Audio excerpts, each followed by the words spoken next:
इस सवाल को हम देखेंगे मात्र 1 सेकंड में।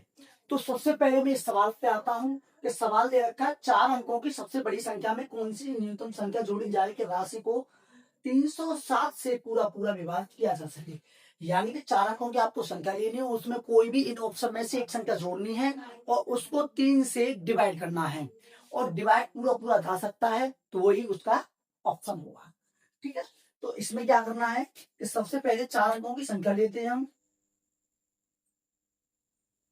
4 अंकों की संख्या ले ली। अब हम 307 में ऐसा मल्टीप्लाई करते हैं हम कि हमारा ये इसके नियरेस्ट आ जाए। तो हम करेंगे, यानी कि 307 में 3 का गुणा, तो ये होता है 921। तो यहां लिखेंगे 921, माइनस करेंगे, 9 में से 1 गया तो 8, और ये हो गया 7, 9 तार लिया। ठीक है, अब इसको देखते हैं तो 307 में पूरा 2 का गुणा करते हैं तो 614 आता है। 614 माइनस 5, 614, 9 में से 4 गए तो 5, 8 में से 1 गया तो 7, और ये हो गया 175। आपका कितना हो गया? 175। अब हमें क्या करना होता है कि 307 में से 175 हटा देना है।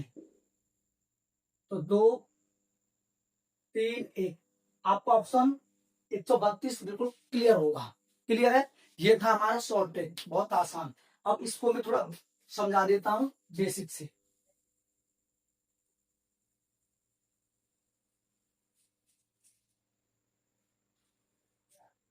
बेसिक से समझाता हूं। तो होता क्या है इसमें कि सबसे पहले आपने ये चीज तो पढ़ी होगी, भाज्य बराबर भाजक गुणा भागफल प्लस शेषफल। भाज्य को बोलते हैं डिविडेंड, और भाजक को बोलते हैं आपका डिवाइजर, और भागफल को बोलते हैं क्वोशंट।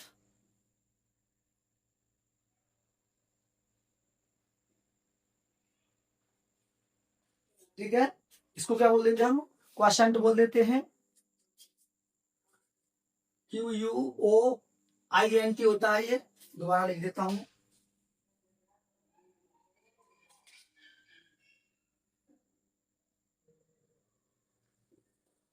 और प्लस रिमाइंडर, ये होता है। ये बेसिक पढ़ा है। तो आपको सबसे पहले क्या करना है कि हमारा क्या है? भाज्य, भाज्य डिविडेंड। तो डिविडेंड हमें क्या करना है कि कितना है हमारा? बराबर डिवाइजर कितना है? 307। और इसमें क्वेश्चन यानी कि कोई भागफल करना है हमें, तो हमने कितना किया था? 3 का किया था।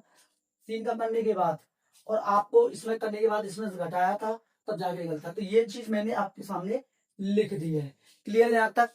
अब इसका जो फॉर्मूला होता है वो एक बार आप देख लें। जब कभी भी आपके सामने बोल दिया जाए कि न्यूनतम संख्या जोड़ी जाए,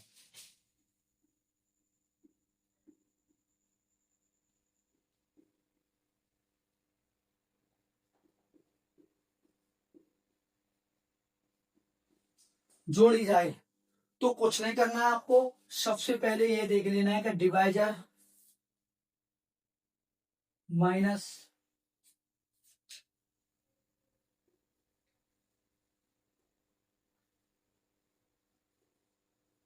रिमाइंडर। क्लियर है? अगर यही बात बोल दी जाए कि न्यूनतम संख्या घटाई जाए, तो ये रिमाइंडर के इक्वल होता है, यानी कि उसका आंसर जो रहेगा वो रिमाइंडर ही रहेगा। ठीक है, शेषफल ही रहेगा। ये आपका थोड़ा बेसिक था। जब घटाने की बात बोले यानी सब्ट्रैक्ट, तो रिमाइंडर न्यूनतम संख्या जोड़ी जाए तो डिवाइजर माइनस रिमाइंडर। तो ये आपकी बात समझ में आई होगी। इसका पूरे का ये है, कभी भी ऐसा सवाल आपके अगर पेपर में बनता है तो आपको सबसे बेटर यही लगाना है फॉर्मूला। और आप जानते हो कि वीडियो पसंद आई है तो लाइक करें।